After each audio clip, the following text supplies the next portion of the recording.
I must say hello to everyone around the world, and as a reminder, please press the button to show your appreciation to my channel. Today, I am bringing a special program on Islam. Is Islam a religion of peace? The world must be the judge and learn that Islam is not a religion of peace. No Muslim country can be trusted with any peace treaty. European must learn their history, North American, South American, the Asians, the Africans, learn their history and learn that there is no peace treaty with any Muslim nation. When you look at this program, you will learn the history about Islam, the Quran, the founder of Islam, which is Prophet, what they call Prophet Muhammad, and you will be shocked to hear about Muslims, and they are not to be trusted because Muslim can never like the Jews and the Christians. They can never, according to their book. And then you will learn a little about their Quran, how everything was stolen from the Torah and the Injil. So please watch the video and learn as much as you can learn that no Muslim country can be trusted with any peace treaty. And the Americans should remember that, and the Europeans. There is no peace treaty when they study the Muslim countries around Israel. Thank you for watching this video. So what I'm going to do right now is I'm going to crunch 1400 years of Islamic history in 5 minutes and make it as exciting as I can possibly make it, because I hated history when I was a little girl. At this age, I appreciate history. And now I understand why they say those who don't learn from history are doomed to repeat it. In order for you to understand why Western civilization is very different than the Islamic world, you need to understand the history of Islam. When Prophet Muhammad supposedly revealed his revelation from the angel Gabriel that he is supposed to be the last of the prophets in the early 600s, he started preaching in his own city, Mecca. He tried to recruit friends and followers to be able to spread his religion. And he tried for 12 years and failed. And after 12 years, he was only able to recruit his immediate family and friends. So he decided, if I go to Medina, which was the Jewish hub of Arabia, the business hub where the Jews lived, if I go there and preach my religion to them, if they accept me, that will buy me respect and stature between my own people, and they will accept me. So Prophet Muhammad started borrowing a lot from the Old Testament to make his religion more palatable to the Jews, to make it a lot similar. This is why you see a lot of similarities between Judaism and Islam. For example, Jews don't eat pigs, Muslims don't eat pigs. Jews pray a few times a day, Muslims pray a few times a day. Jews fast on Yom Kippur, Muslims fast on Ramadan. And this is why you started seeing a lot of good writing in the beginning of the Quran when Prophet Muhammad was saying all the good things about the people of the book. He took his message and went to Medina trying to recruit the Jews, talking about the people of the book, talking about how similar the two religions are. When they refused to accept him and follow him as the last of the prophet, That's when he turned against them and started killing them and started expelling them. That's when Islam went from a spiritual movement for the first 12 years of Islam into a political movement cloaked in religion after the year of the Hijrah, after Muhammad went to Medina and the Jews did not accept him. He became a military warrior and declared war on them and started expelling them.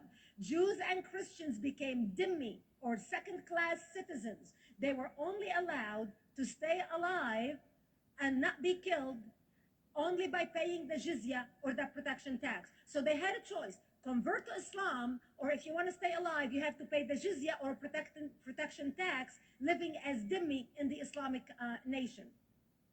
Christians and Jews could not ring church bells. Jews could not blow the shofar. Christians could not ring church bells. They could not pray publicly. Christians and Jews could not gather together and build new churches or new temples. And the way they paid the jizya or the protection tax was in a monthly ceremony where they would get together downtown and the Jew would kneel on his knee and hand his goods to the mullah, who would take the goods as the price for buying the protection. And in many areas, Jews and Christians were given necklaces to wear as a receipt that they paid their jizya or their protection tax. Jews considered najis under Islam. Najis is bodily fluid. Najis is garbage. Najis is dogs. Najis is dirty. So Christians and Jews were treated as second-class citizens. Islam continued to grow. As Islam grew, more people became dhimmi or second-class citizens. Jews and Christians were given identifiable clothing. The yellow star, which was given to the Jews that most people think is a German invention. It was actually an Islamic invention in the 9th century in Iraq by the second Khalif, Khalif al-Mutawakkil of Iraq, who invented the yellow star for the Jews to be identified as they walked down the street. Because Jews were considered najis, if a Muslim man or a Jew walked on the same side of the street, the Jew had to cross the other side so the Muslim man can walk, so he's not dirtied by the filth of the Jew. Christians were given the zunnar, the belt, which most of you men are wearing right now. That was an Islamic invention for the Christians. Islam continued to grow. They went all the way to Jerusalem. They conquered Jerusalem. Christians couldn't ring their church bells in Jerusalem. The Pope in Rome in 1090 told the Christians, how could you sit idly by and allow your brethren to suffer like this in the Holy Land? You need to go liberate the Christians. You need to go help the Christians. That's why the Crusaders were launched. The Crusaders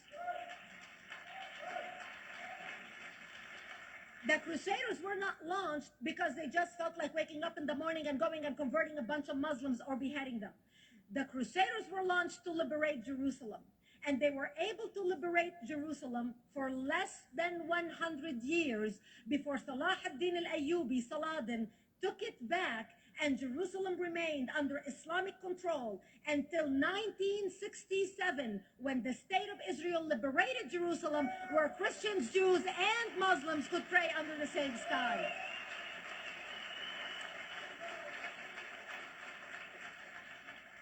The Crusaders continued fighting Islam, and for 300 years they tried and failed. And by the 1300s, the Crusaders disappeared because they could not win against Islam. Islam continued to expand. They went all the way to Central Europe. They went all the way to China. They went to India. They conquered Spain. They changed the name of Spain from Spain to Andalusia. And they started, as they advanced, as they conquered more nations, more people paid the jizya or the protection tax. And this is how the Islamic Empire grew. It went all the way until they was stopped at the gates of Vienna on 9/11. 9/11 is not a date that Osama bin Laden just picked out of a hat. 9/11 is a symbolic date in the Islamic calendar. By the 1600s, Islam had covered more of the earth's surface than the Roman Empire did at its peak. Between the 1600s and the 1800s, the Europeans were experiencing the European Industrial Revolution, where the Europeans were able to invent products on factory lines, where they are able to make money and sell products, which gave them the money to build a strong army in order to fight the Muslims. And that's how they were able to stop them at the gates of Vienna on 9/11. The Europeans started the pushback against Islam. They pushed them out of Europe. They pushed them out of all the way to the Middle East and North Africa. By 1924, the Islamic Empire ended in 1924. The Islamic Caliphate ended in Turkey by President Ataturk, who was a secularist. He ended the Islamic Empire and he gave women rights to vote. He gave women a right to an education, a right to work, a right to choose a husband. He forbid women from wearing the hijab. He forbid men from wearing the beard. The Muslims hate him so much that they consider him a Jewish agent because they believe that his mother and her bloodline was Jewish, and that was the influence on Ataturk. By the time the Islamic Empire or the Islamic Caliphate or the Islamic State ended in 1924, the Islamic Caliphate had existed for 1400 years, and it ended less than 100 years ago.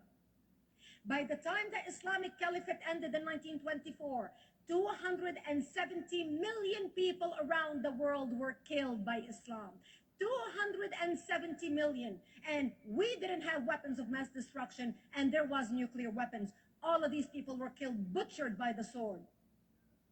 The people in the world, less than 100 years ago, how many people knew this history? Please raise your hand.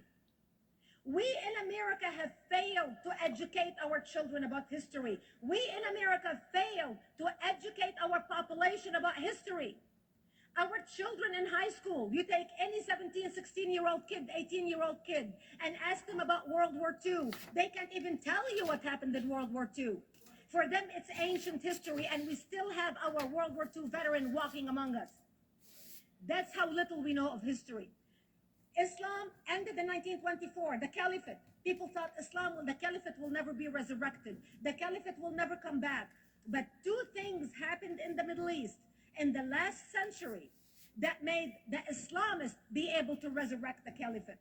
Number one is the discovery of oil in Saudi Arabia, which we were able to discover and were stupid enough to allow them to nationalize it. And the number two that happened was Ayatollah Khomeini coming to power in 1979. That gave the Islamists the money and also the spiritual covering in order to explode on the world stage. And people say, oh, well, the Wahhabis exported their Wahhabi radical religion. The Wahhabis are the name of Wahhab. They're not a different sect of Islam. They follow the authentic preaching of Prophet Muhammad, the way Prophet Muhammad lived and practiced his religion. This is why neither you or me or any infidel can step a foot in Mecca, because as far as they're concerned, we are filth. And as infidels, we're not allowed to step a foot, not President Obama and not anybody else. As a matter of fact, Al-Qaeda used to use Saudi Arabia and its success as an excuse to recruit members, as the example to show them how Allah has blessed Saudi Arabia because of the way they adhere to the tenets of Islam. And today we talk about ISIS. ISIS is not a new invention. ISIS resurrected the caliphate that ended less than 100 years ago. Except we are too ignorant and too uninformed to understand what ISIS is doing and why ISIS is succeeding.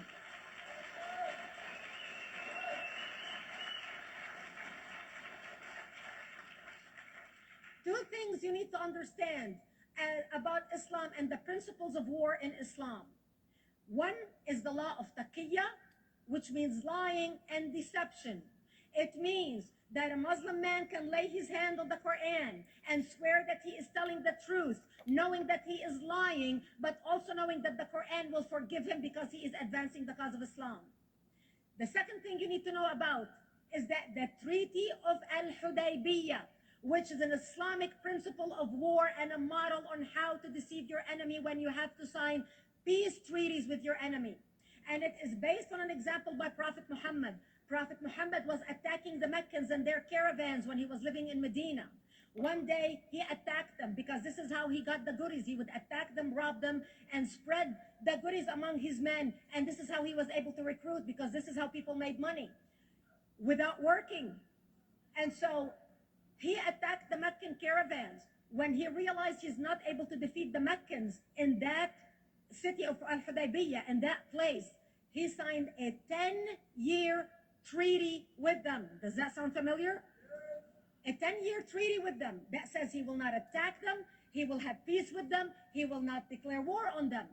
Muhammad used the treaty for 2 years to build his military, strengthen his army, and when he realized he was strong enough to attack his enemies when they least expected it, because they thought they had a peace treaty with Muhammad, he broke the treaty, attacked them 2 years later, and Mecca fell within 24 hours because they were not expecting the attack.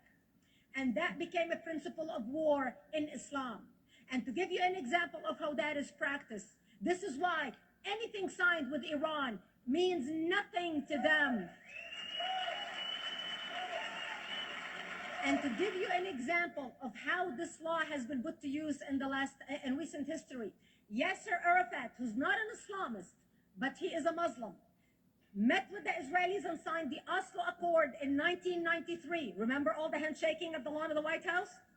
The Oslo Accord, Yasser Arafat used the peace treaty, the Oslo Accord with Israel, to get Israel to bring him back and give him his territory, finance his military, train his police, and give his police the weapons.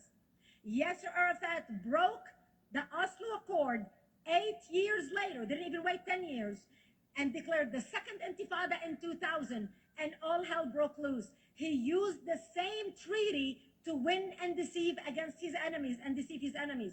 When Jordanian press, after Yasser Arafat signed the Oslo Accord with Israel, and Egyptian press would interview Yasser Arafat, and they would say, how could you sign a peace treaty with the devil? How could you sign a peace treaty with the Jews? Yasser Arafat will tell them, remember Hudaybiyah. That's all he would have to say. The whole Muslim world knew exactly what Yasser Arafat was talking about. We in the West and the Jews in Israel, it was over their heads. Nobody understood what Hudaybiyah was referring to. And this is the type of deception that we are dealing with. So when Iran signs a peace treaty with the United States for 10 years, they are using us as useful idiots, as gullible, ignorant people who are signing a peace treaty with the devil in order for Iran to continue her thing. In this deadly game of thrones, there's no place for America or for Israel. We don't have to gamble with our future and with our children's future. Elie Wiesel. And I wish I could promise you, Elie, that the lessons of history have been learned. That is why it is so important to be wise about who we're going to put in the White House next year.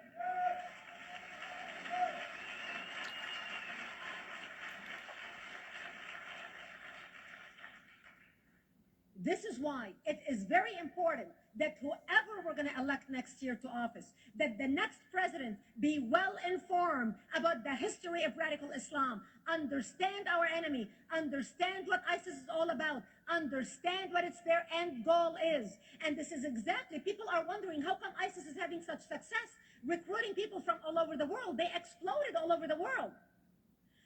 The Pew Research did a poll. And of course, the Pew Research is not Brigitte Gabriel, is not Fox News, is not Tony Perkins. The Pew Research did a poll in 2013 when they went around the world and interviewed Muslims from Islamic countries all over the world. And they asked them 2 questions. Would you like to have Sharia law as the law of your country? And would you like to see the Islamic Caliphate? Remember, this was in 2013, before ISIS. The 5 top countries in the world, in the Islamic world, the 5 top Islamic countries: Indonesia, 204 million Muslims. Indonesia, Afghanistan, Indonesia, Pakistan, Egypt, Nigeria, and Bangladesh. 77% of Muslims interviewed in these Islamic countries, 77% want the establishment of Sharia law and want the establishment of an Islamic state. That means 77% of the world, quote, moderate Muslims agree with the establishment of ISIS and what ISIS is doing. Let's not fool ourselves. This is very important that whoever we're going to elect is going to be somebody who is strong on national security, who's going to put America first, who's going to make America great again, who's going to send a strong message to the world. The minute he walks into office, whoever we elect, that the world is going to realize that this person you're not going to mess with, because he could care less about what you think, what the UN thinks, what the world thinks. They can all go to hell. We care about America and only the United States of America. I hope that we learn from the lessons of history, that we learn from the Elie Wiesels, from the Brigitte Gabriels, and many others who are warning America about what's to come. May God bless you one and all, and may God bless the United States of America. Thank